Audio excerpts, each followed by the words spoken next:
Olá, pessoal. Espero que todos e todas estejam bem. Hoje a gente tem mais um encontro para conversarmos sobre cuidado em saúde mental. Então, eu espero que essa apresentação que eu confeccionei atinja os objetivos desse encontro, e eu espero também que não seja muito cansativo para vocês. Então, eu vou tentar fazer algo breve, que vocês possam ter um percurso mínimo e depois vocês complementem com estudos e leituras, tá bom? Vou compartilhar com vocês aqui a minha tela. Espero que dê certo.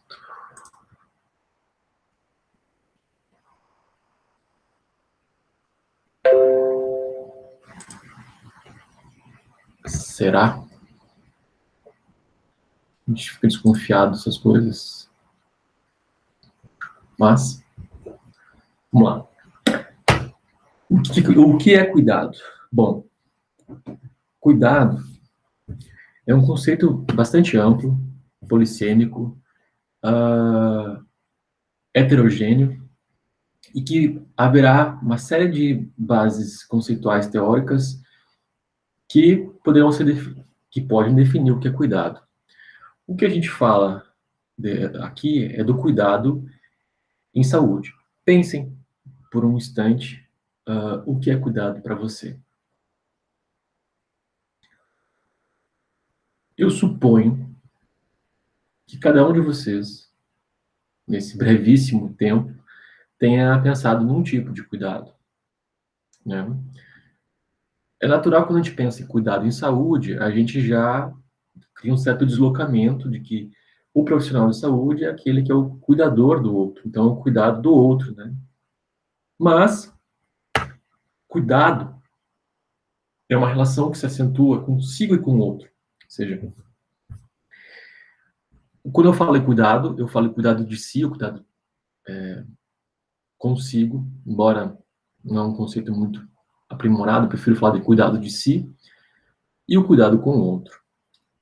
E aí também há várias camadas desse cuidado com o outro, porque a gente pode, por exemplo, considerar a compaixão uma dimensão do cuidado e a solidariedade uma outra dimensão do cuidado, que são perspectivas diferentes.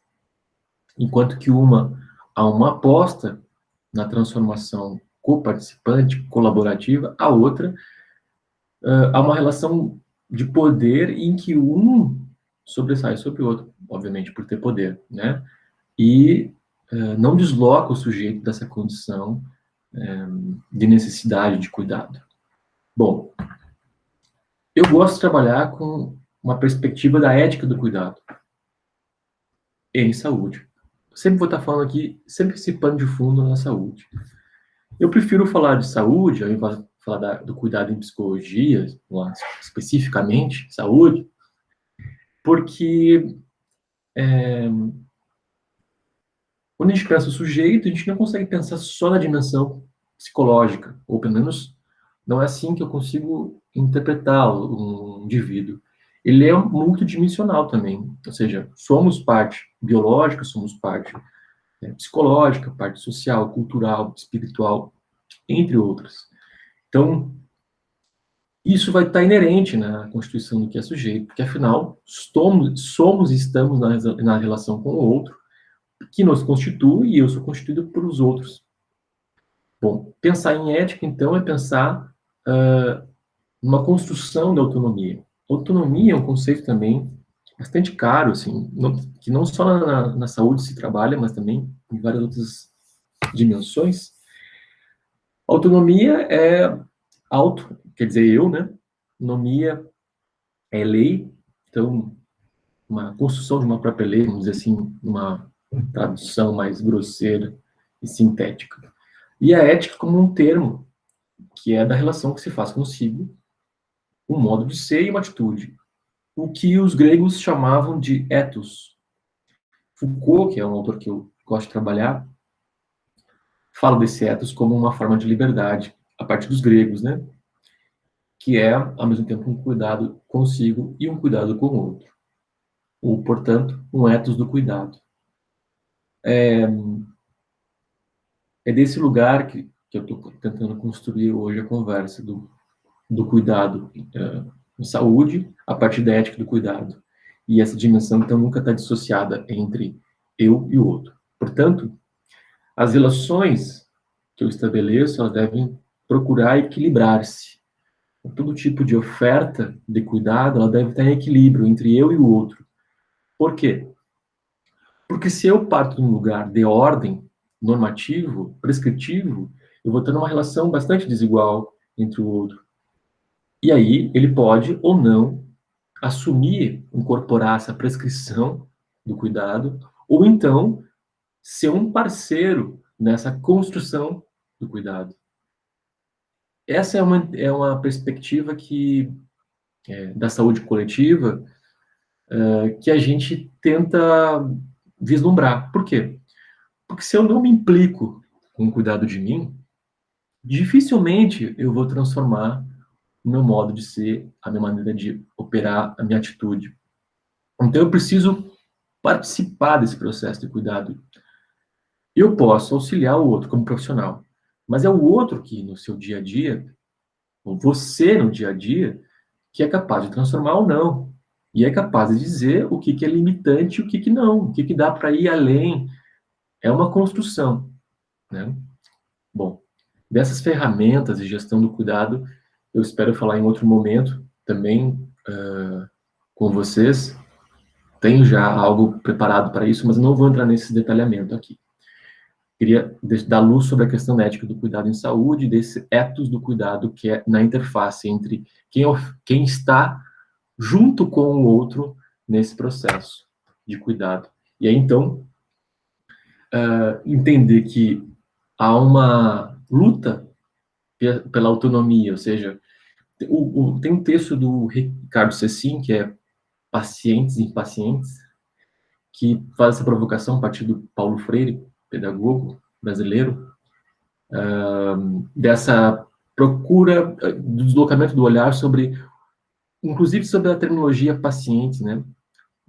Que afinal, no trabalho no SUS, a gente é costumeiro utilizar a palavra usuários, né? Usuários do serviço. Embora, quando a gente fala de pacientes, a gente também encontra uma comunicação entre as pessoas, a gente sabe quando fala paciente do que se trata, desse lugar, assim como o cliente também, usuários e outras terminologias. Mas a palavra paciente, ela soa como um lugar mais passivo dessa relação que eu estava dizendo, desigual.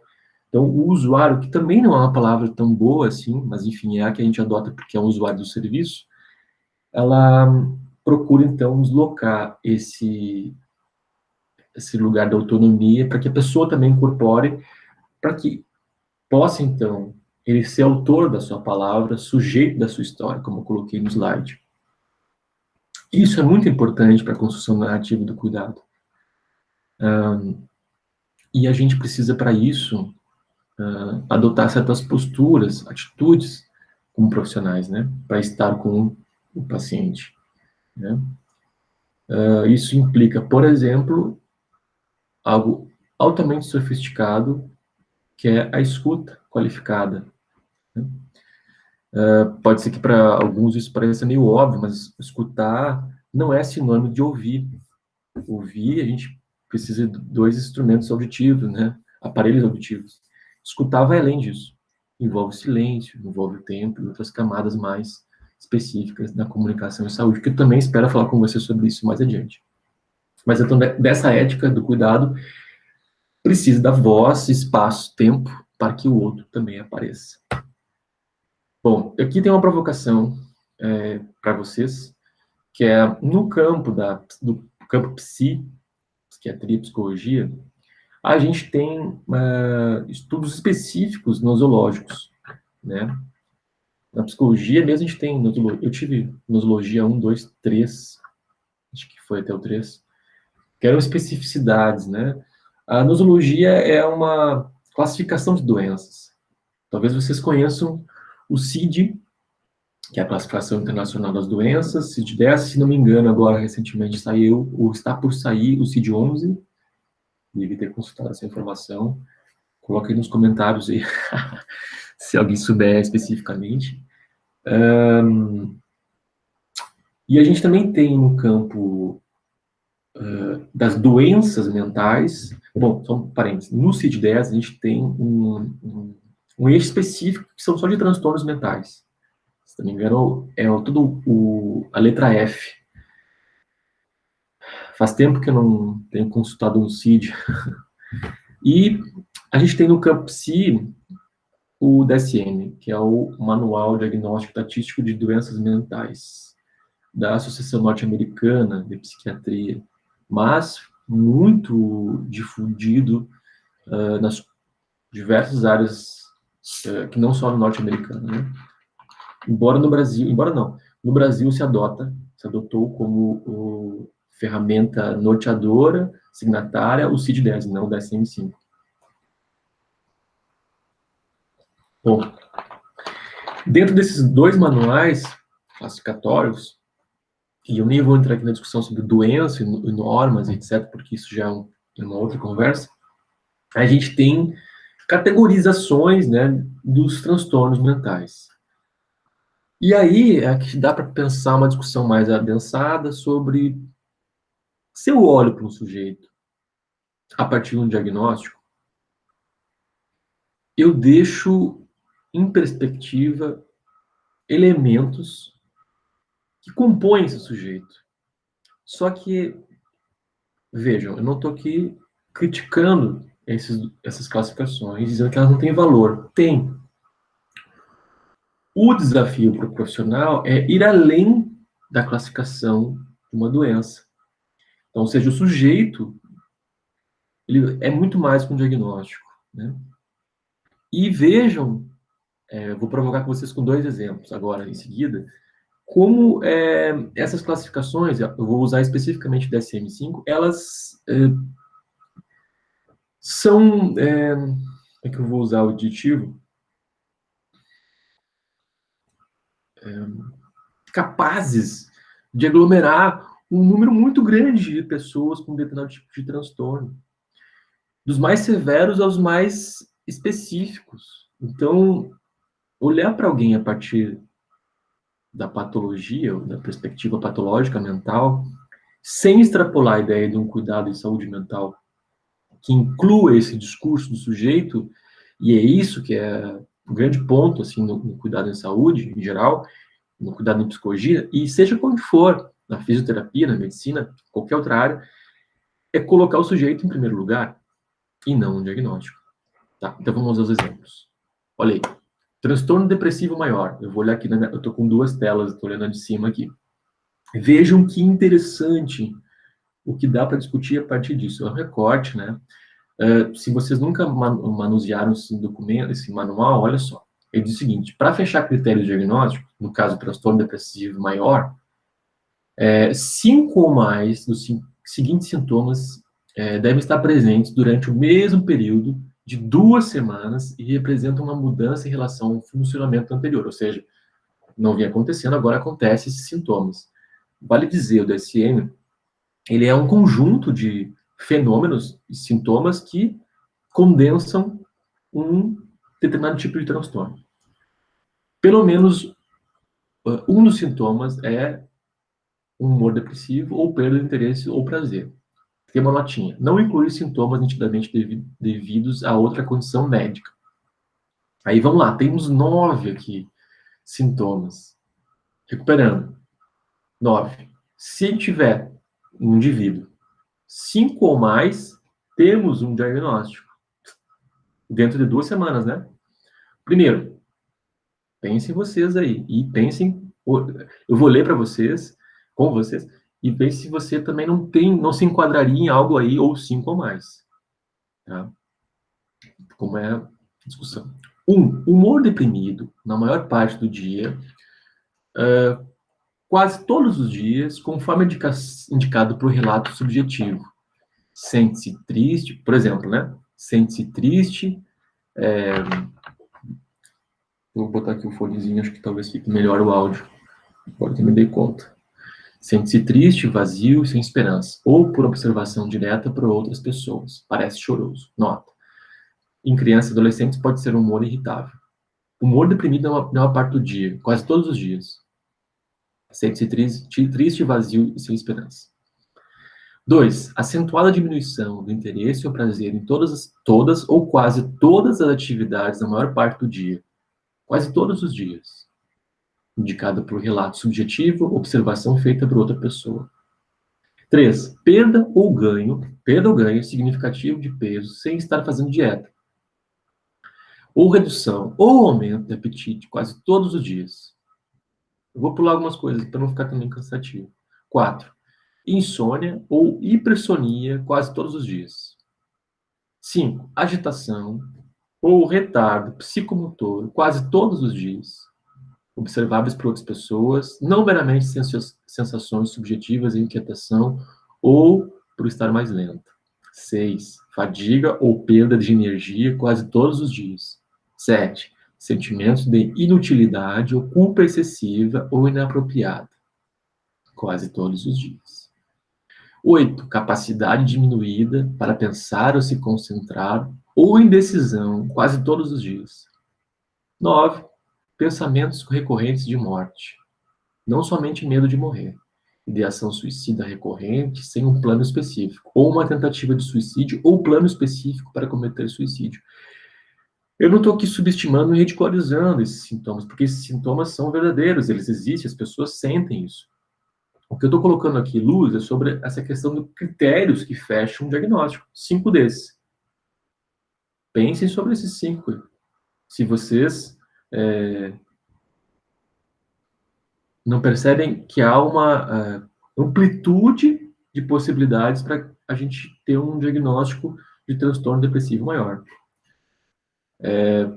Um diagnóstico desse tipo pode ser uma alavanca para a transformação, ou seja, um diagnóstico que ajuda a criar um projeto de cuidado específico, inclusive com intervenções psicofarmacológicas, para auxiliar a deslocar, digamos assim, esses sintomas.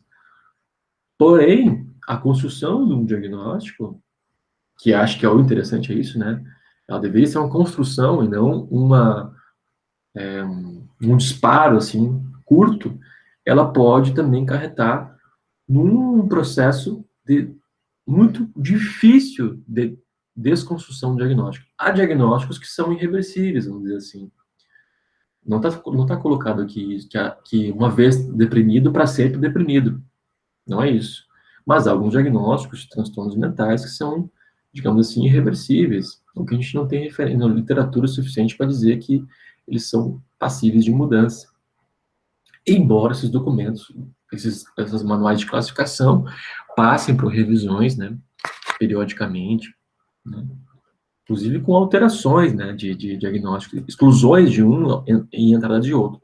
Veja um próximo caso, que me chamou muita atenção, quando eu estava folheando o DSM, falei, caraca, isso aqui é... desculpa, o DSM-5 é 2013. Transtorno do jogo pela internet.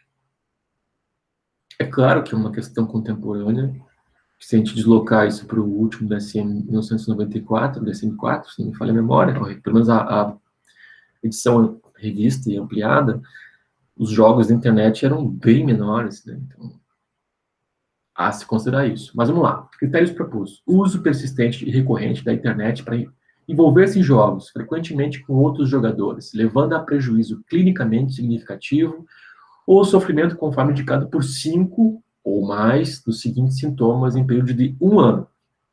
Temos 7 critérios. Vou lê-los rapidamente. 1. Preocupação com jogos pela internet. Aí tem um parênteses. O indivíduo pensa na partida anterior do jogo, ou antecipa a próxima partida, o jogo pela internet torna essa atividade dominante da vida diária. Tem uma nota. Esse transtorno é distinto dos jogos de azar pela internet, que estão inclusos em transtornos de jogos. 2. Sintomas de abstinência quando os jogos pela internet são retirados. 3. Tolerância. A necessidade de passar quantidades crescentes de tempo envolvido nos jogos pela internet. 4. Tentativas fracassadas de controlar a participação nos jogos pela internet. 5. Perda de interesse por passatempos de divertimentos anteriores em consequência dos e com à exceção dos jogos pela internet. 6. Uso excessivo continuado de jogos pela internet, apesar do conhecimento dos problemas psicossociais. 7. Enganou um membro da família, terapeutas e outros em relação à quantidade do jogo pela internet. Beleza. Bom. Cara, eu imagino, mas eu posso estar enganado, que é um tipo de diagnóstico que deve estar mais presente numa faixa etária. Embora, claro, há exceções. Imagine um jovem, estou chutando aqui, esse diagnóstico. O que se faz com isso? Como é que se cura o indivíduo com todos esses critérios diagnósticos, critérios propostos de sintomas e fecha um diagnóstico? Bom, então vamos lá, recuperando. Um diagnóstico, assim como um tratamento, assim como um projeto de cuidado, tem que ter um fim. Se ele for só o fim diagnosticado, a gente tem uma lacuna muito grande. E é essa aposta que a gente tem que fazer no cuidado da saúde mental. Então, o sujeito não é o seu diagnóstico, o sujeito é mais do que isso, embora essas ferramentas alicercem a especificar como esse sujeito pode ser e o que tem relação com a sua vida. Aí eu abro um outro tipo de discussão, feita a provocação com esses dois exemplos. Bom, um diagnóstico não cria vínculo. Como se cria vínculo? E aí, então, a aposta do cuidado em saúde mental. É um processo relacional, né, que envolve a longitudinalidade do cuidado, ou seja, eu preciso ter tempo para construir vínculo. Desculpa. Sem esse tempo, é pouco provável que consiga fazer inserções mais profundas e densas na intervenção. Bom, essa construção, ela é a partir de laços que não são imediatos, ele é um acontecimento, uma conquista que se dá, como já disse, na continuidade, né, nesses contatos. Quanto maior esse vínculo, então, maior é a capacidade de intervenção. Intervenção, assim, a intervenção não é só aquele dizer algo para o outro. A intervenção, inclusive, às vezes não dizer. Né? Isso envolve algo que se dá muito abstratamente para alguns e que não há um protocolo para a construção de vínculo, né? Eu discuti isso no material que está nas referências, onde há uma valorização desse espaço do outro, quem é o outro, nas suas coerências e incoerências, no seu modo de viver, nas suas limitações, no seu contexto social, tudo que é feito a ele, assim, tudo que está feito a ele, né? Com a sua história pregressa, com a sua história transgeracional, tudo isso faz parte do que é o sujeito. A gente chama, a partir do que o Merri, Emerson Merri, nos ajuda a ilustrar como uma tecnologia leve. O vínculo seria uma tecnologia leve. Bom, eu vou falar mais adiante um pouquinho aqui que é a tecnologia leve. O Merri também, junto com o Túlio Franco, aponta essa perspectiva da micropolítica do trabalho para o cuidado de saúde. Ele diz o seguinte, que o trabalho tem que ser um trabalho vivo, um trabalho centrado em ato, criativo, inventivo, atento às necessidades dos indivíduos e não dos serviços. O serviço tem as suas necessidades. Isso quer dizer, as instituições foram feitas para funcionar de um modo burocratizante, obstaculogizante, em que a dimensão administrativa às vezes sobressai sobre o técnico. E às vezes a dimensão política também. Então esse tripé que o Mário Testa nos ajuda a entender do postulado de coerência, no Pensar em Saúde, que é um livro bem interessante, ele fala que nesse tripé técnico, administrativo, político, as instituições vão sobressaindo, às vezes, um ponto mais do que o outro, e o técnico vai deixando de vem à luz, e o trabalho vai se tornando um trabalho que ele chama de trabalho morto, burocrático, repetitivo, e que eu não alcanço o indivíduo.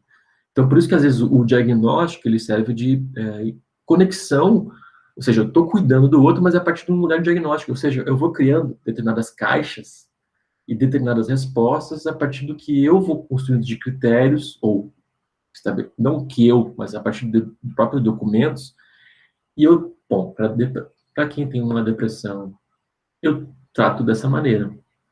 Para quem tem um transtorno dos jogos na internet, eu trato da tal maneira. Esse deslocamento que ele nos ajuda a fazer é entender que há tecnologias do cuidado. Entre essas tecnologias, a mais sofisticada seria a tecnologia leve. Ele distingue em 3 tópicos, conceitualmente falando. Isso é importante você saber, até porque o Emery é um autor importante na área da saúde coletiva, sobretudo, que é onde a gente também conversa. Ele diz o seguinte: esses arranjos, então, de tecnologias estão nas tecnologias leves, que são relacionais, portanto, onde está o vínculo, onde está o acolhimento e outras. Tecnologias leve e duras, saberes estruturados. Por exemplo, a epidemiologia é um saber estruturado, é uma tecnologia leve e dura, importante na saúde, para condicionar intervenções populacionais, por exemplo. E tecnologias duras, que são equipamentos tecnológicos, como, por exemplo, radiografia, estetoscópio, também importantes para a saúde. Contudo, para a produção de saúde, práticas de saúde, parece que com o tempo, nos últimos anos, e esse é a luz que ele dá para a gente valorizou mais as tecnologias duras, inclusive os próprios usuários incorporar essa dimensão, né? Não é incomum um usuário procurar um profissional de saúde a abertura fazer um check-up, sobretudo nos médicos. Essa noção de prevenção de doença, ela é muito mais forte do que promoção de saúde.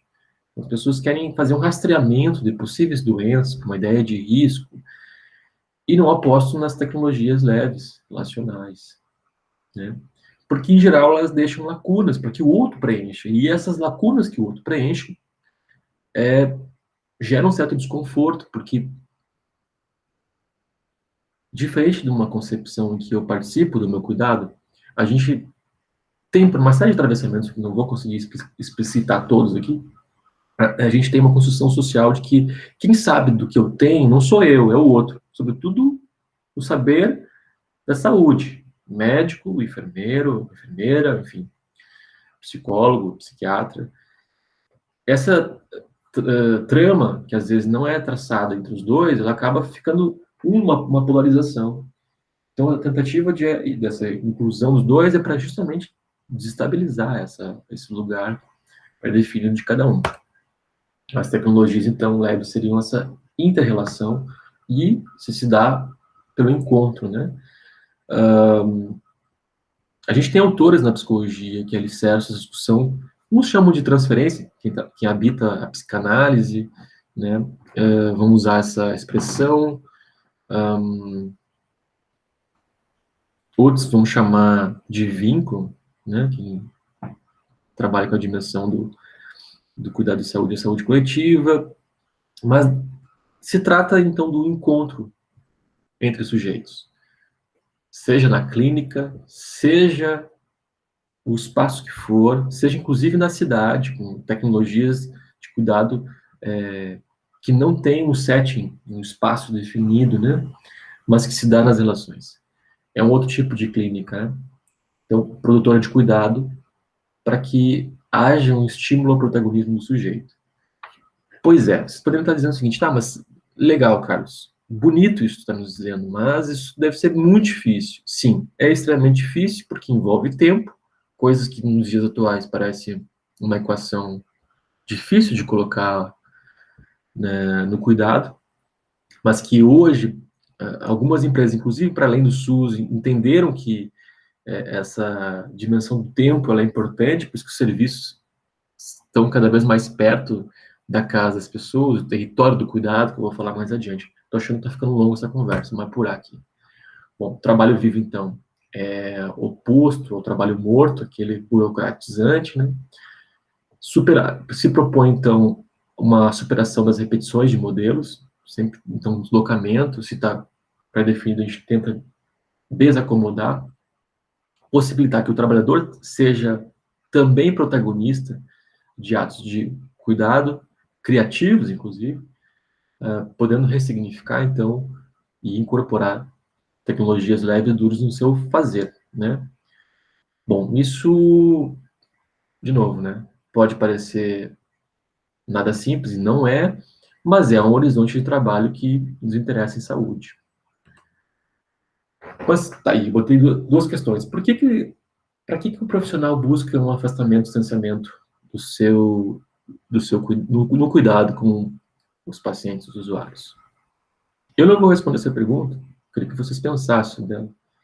O que por que é comum, por exemplo, a gente ver relatos de pessoas que procuram uma segunda, terceira, quarta opinião sobre algo que está passando? E por que essas pessoas, os cuidadores, em geral, tentam criar obstáculos de distanciamento? E por que a gente também separa a noção do indivíduo que integra várias dimensões? Porque quando alguém fala da sua espiritualidade, eu coloco ele na caixinha da espiritualidade e como se aquilo não integrasse com outras coisas que ele vivencia. Bom, e aí eu vou abrir a parte sobre as redes de cuidado em saúde, que também fazem parte dessa explanação. Cuidado territorial nada mais é do que nada mais é, acho que é uma síntese muito grosseira, mas uma ideia de capilarização, né, do cuidado, ou seja, procurar como que um rizoma, acho que essa ideia, assim, pensar numa grama, né, que não tem um centro, mas que tenta criar várias formas de alcançar as pessoas. Porque não adiantaria, por exemplo, um serviço de saúde, não é que não adiantaria, mas seria muito restrito o acesso, ter um serviço de saúde para toda uma região. A ideia de capilarizar o cuidado, territorializando ele, é permitir que as pessoas que necessitam de cuidado acessem esses serviços, né? E conforme a sua complexidade e especificidade. Para isso, a gente vem construindo e desconstruindo arranjos nessa composição de rede. Por exemplo, na saúde mental, bom, desde o modelo aquele asilar, hospitalocêntrico ou manicomial, até que era um hospital que concentrava todas as pessoas que precisavam de cuidado, até a construção de centro de atenção psicossocial, os CAPs, em que a gente depois, ao redor dele, isso também foi um desenho que existiu, ia incorporando outros elementos necessários para o cuidado. Hoje já não mais nessa ideia de centralidade, assim, de rizomatização, né, do cuidado. A gente tem a rede de atenção psicossocial, que a partir da portaria, antes disso, a gente tem, né, em 2011, o decreto 7508, que fala, então, dessas ações e serviços importantes, né, para a construção da rede de atenção à saúde. A gente tem essas 5 que estão ali, e entre elas está a atenção psicossocial. Então, atenção primária, como uma porta de entrada preferencial, atenção básica, né, tratam como sinônimo. A urgência e emergência, onde também existe o desenho das UPAs, né, unidade de pronto atendimento, atenção psicossocial, os ambulatórios dos hospitais e a vigilância de saúde, seriam os 5 grandes áreas, regiões de saúde. E aí, então, a partir desse decreto 7508, a gente tem também a portaria, também de 2011, a 3008. 3088, que constitui a rede de atenção psicossocial.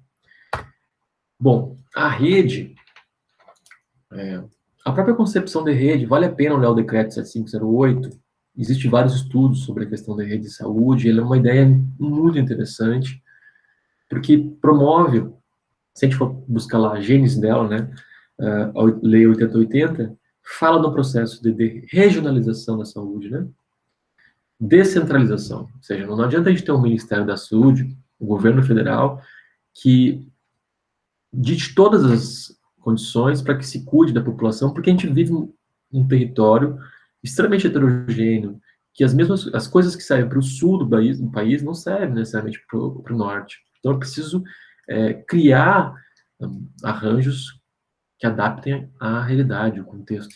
Por isso, então, a rede tem essa concepção interessante, né, da perspectiva territorial. A RAPS, então, ela se propõe ser algo articulado e efetivo com diferentes pontos dessas redes para pessoas que estão em sofrimentos ou que demandam cuidado. E não é só transtornos mentais, né? Também as pessoas que fazem consumo de álcool, crack e outras drogas de maneira abusiva.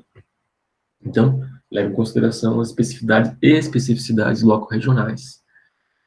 Com ênfase nos serviços comunitários, né, de base comunitária, desculpa, que então tem essa plasticidade para acolher os usuários e familiares conforme as suas demandas. Os objetivos amplos são, então, ampliar o acesso à saúde, promover o vínculo das pessoas com transtornos ou sofrimento mental, com necessidades decorrentes, então, do álcool e droga e transtornos mentais, como eu disse, qualificar, então, o cuidado, o acolhimento, o acompanhamento contínuo, também em urgências, né? Porque se a gente for pensar, a partir da Lei 10.216, que é um marco na nossa história brasileira, né? As pessoas têm crises, né? Ou seja, a crise de saúde mental também continua existindo. Não é só os CAPs que podem dar conta desse serviço de saúde mental. Precisa também ter uma retaguarda de hospitais gerais para acolher as pessoas em situação de crise, por exemplo. Bom, então ela vai apontar alguns objetivos mais específicos. Ela é bem complexa não, bem completa. Ela é interessante, assim, ela foi também de alguma forma um marco, né, para a época, organizativo, né? Tentou nessa mesma esteira das redes, Rede Cegonha e outras, RUI, Urgência e Emergência. Então, especificamente promover cuidado à saúde a grupos mais vulneráveis, valorizando a redução de danos, prevenindo o consumo de drogas, consumo e dependência de drogas e álcool, crack, promover a reabilitação e inserção de pessoas, através de acesso ao trabalho, renda e moradia. Vejam, ela é bem abrangente, né? Uma formação permanente aos profissionais de saúde, com educação em saúde, educação permanente em saúde, ações intersetoriais, valorização e produção dos direitos das pessoas, né? Regular, organizar demandas dos fluxos, monitorar e avaliar a qualidade dos serviços. Inclusive, ela induziu a... cada um desses objetivos específicos foram abertos, vamos dizer assim, frente de trabalho, né? Dessas frentes, inclusive com movimentos de fechamento de serviços. Mas eu vou ser franco com vocês. Aí, então, os componentes dessa rede, olha só. Depois eu volto aqui, eu vou ser franco. Então, ela incorpora, ela trata vários tópicos aí, que eu não vou ler para vocês, estão na portaria, mas que vejam como ela está numa costura de vários pontos, né? A saúde mental não está num ponto específico, ela está em vários, portanto, ela não pode ter um centro, né? Ela, se a gente for pensar nos modelos inspiradores dessa política, ou de políticas inspiradoras, como na Itália, experiências de Trieste, entendendo que, lembrei de um filme, vale a pena ver, Dá para Fazer, o nome do filme, está no YouTube, é um filme italiano, que é uma organização de pessoas com transtornos que prestam serviço à comunidade, vale a pena. Entendendo que a saúde mental é um tema da comunidade como um todo. Diferente do modelo asilar, que isolavam as pessoas, exclusão, o modelo agora é de inclusão das pessoas e promoção da autonomia, com protagonismo das pessoas, com transtornos. Então tá aí os componentes. E esse aqui seria um desenho ideal, imagético, proposto para que essa rede pudesse integrar, acolher, receber as pessoas que necessitam de cuidado de saúde mental. Mas, como eu estava dizendo, infelizmente, a gente tem um atravessamento sempre político, governamental, e como uma portaria, ela tem essas fragilidades, ela não tem força de lei, diferente da lei 10.216, que é uma lei, né? Tem outro status, vamos dizer assim, e força.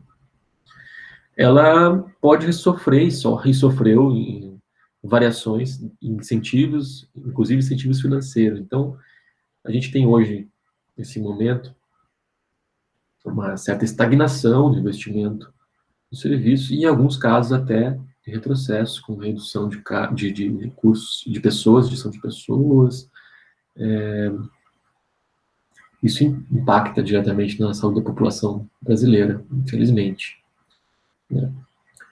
Há de se dizer que sempre há como tudo, né, nessas dimensões políticas de poder, de saber, há disputas, e às vezes as disputas elas estão com interesses, às vezes não, elas estão com interesses, e isso é um atravessamento com várias camadas, desde interesses financeiros, da indústria farmacêutica, por exemplo, até em determinações de como devem ser os processos. Bom, para não me dar mais, não ser mais, não dar mais delongas, eu espero encerrar aqui essa conversa, embora ela seja somente uma provocação para se pensar em termos de saúde mental, cuidado de saúde mental, porque é profunda e densa a discussão. Então, eu espero que esse vídeo aqui suscite reflexão. Quem tiver alguma questão, pode mandar um e-mail para mim no carlosgarciajunior@hotmail.com